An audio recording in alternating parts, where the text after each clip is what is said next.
I see a lot of people in Lakers Nation wanting to blame Rob Pelinka. I see some people blaming Jeannie Buss. It seems like everybody wants to blame the organization as a whole. But today in this video, I'm going to put the spotlight somewhere else, surprisingly to a lot of y'all. I think LeBron James really helped create this environment that ultimately pushed the relationship apart. I know it's an unpopular opinion, but I feel like we need to break this down.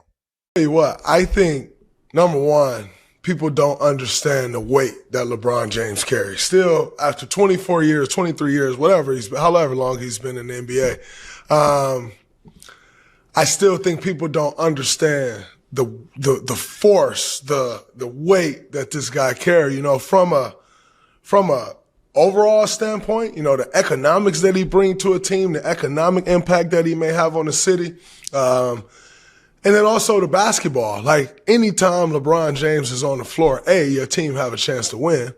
But B, you have to account for him in a major way. And I think personally, the Lakers are going to feel that next year. Like, even, with Luka coming in and essentially coming in and being the face of the organization right away, LeBron James was still there. And as long as LeBron James is there, there's a presence that's going to be felt. There's, for Luka, if he's struggling, they'll still always point the finger to LeBron James because he's LeBron, and I think now, now that he'll be gone, I think the pressure on Luka rises, and Luka cut out for it, but I think the pressure on Austin Reaves, it rises even more now. And I think me personally, I think the Lakers organization, will feel that impact more than they know from an economic and presence standpoint, because Bron is just such a huge force.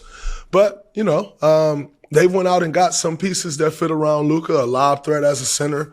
They've got some wings. And so, I think they'll have a good team. And at the end of the day, Luka is still he's still a generational player in his own right, So I think, overall, still be a good team, but it's going to be different for sure.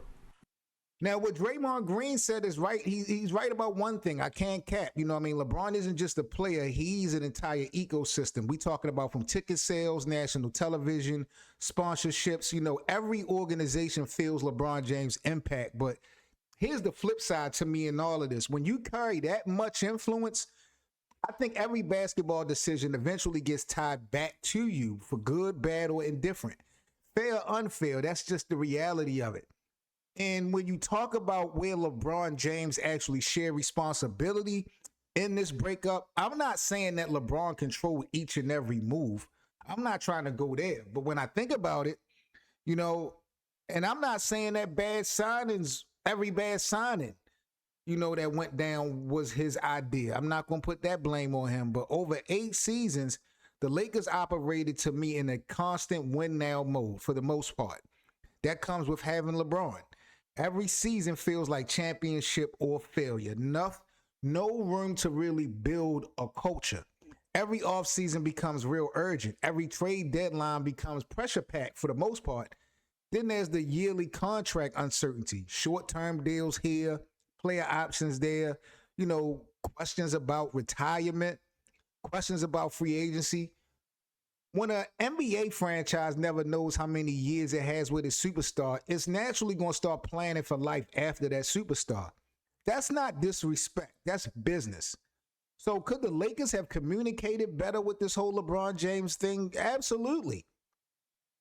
But a little bit of me in the back of my mind also understand why the front office eventually wants a clear long-term direction, especially under new ownership in Mark Walters.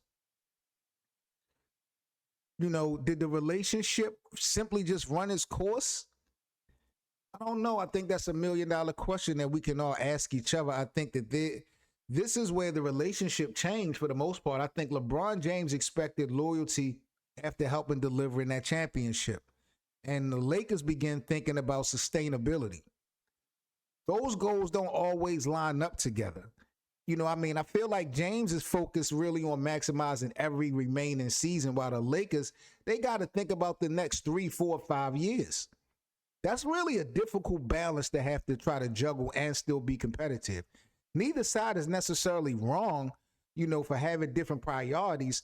I think at the end of the day, though, the problem is that those priorities stop aligning. Every negotiation becomes harder and harder. Here is my initial reaction to these moves. They look like a team that has next to no chance to beat the Thunder and the Spurs in a playoff series in the next 2 to 3 years, and almost no outs at all to change their team other than maybe trading Austin Reaves in a year or two when this doesn't work. I don't think the moves are like horrendously bad. The Lakers were trapped in a situation of use it or lose it cap space and a superstar who is a year away from potentially, trying to exert a lot of pressure or able to exert even more pressure. And they needed a center. This is an unbelievable reach for Walker Kessler, who I think is good, but is for this amount of money being paid like a proven all-star center. He's not a proven all-star center. I think he will look very good with Luka. His rim defense is legit. He's got to improve as a screen setter and a rim runner, but I think there's something there. The rest of it is like Sexton's an interesting bench guy. Grimes is an interesting bench guy. Like, I don't even know who the other two starters on the team are other than Reaves, Luka, and Kessler. And then it's like the bench or the combination of the fourth and fifth starter and the bench is like Sexton, Grimes, is Mamu the starting power forward, the guy who could barely play in the first round of the playoffs. Jared Vanderbilt is still here. Ayton is here as a backup center. Carr they just drafted. They'll be good because Luka is that good and Reaves is a really good second banana. And I think Kessler will fit well. I'm not saying the Lakers are going to be bad. They're going to be good. I just look at them like, I don't know how that is supposed to compete for like a Western Conference championship now, in 2 years, in 3 years. Like, LaRavia is still here somewhere. Maybe he's one of the starters. And just know to have that be the roster and be completely tapped out of cap space and draft picks going forward is like a little bit. I was taken aback. Maybe I'm just grossly underestimating the team, but that's my reaction. Now, whether you agree with every part of what Zach Lowe just said or not in his analysis, I mean, he does raise a legitimate basketball question. What is this roster's long-term ceiling? That separates from LeBron. But here's my biggest takeaway with this. I think LeBron James deserves more responsibility for how this relationship evolved than many fans want to actually admit. Not because he's an all-time great or because he didn't elevate the Lakers, but because you're the biggest voice in the room for nearly a decade. Some of the environment belongs to you as well. That's the cost of being the boss. That's the cost of being LeBron James. The influence is enormous, and so is the accountability. I think my final take when we discussing, who's to blame for this breakup with LeBron in Los Angeles, history is probably going to remember this as the Lakers failing LeBron. I mean, there is definitely evidence to support that. I've spoken on this time and time again. But history should also remember something else. The expectations, the pressure, the short-term focus, and the yearly uncertainty didn't happen in a vacuum. LeBron James' presence definitely shaped the franchise in many ways. That's why he became one of the greatest players ever. The influence that built the Lakers back into contenders also made every decision around him bigger and bigger. That's why I think both things at the end of the day can be true. The Lakers could definitely have handled things better in the ending, and LeBron James deserved more accountability for how the relationship evolved. I'm Seven Mitchell. This is Lakers Land. Do y'all agree or disagree? How much blame are you giving LeBron for the breakup? Let's talk about it in the comment section. I'll catch you guys on the next video. Peace.